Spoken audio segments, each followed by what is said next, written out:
ভালোবাসার শেষ ঠিকানা। সন্ধ্যাবেলা কলকাতার রাস্তায় মৃদু বৃষ্টি পড়ছে।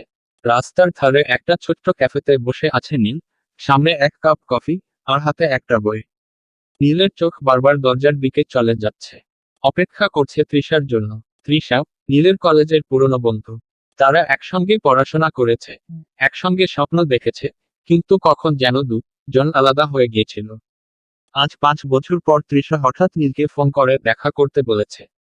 নীলের হৃদয় কাঁপছে উত্তেজনা। ঠিক তখনই ক্যাফের দরজা খুলে ঢুকলো তৃষা। একটু ভিজে গেছে, চুলের কিছু অংশ গালে লেগে আছে। হাসি মুখে বলল, কেমন আছিস নীল?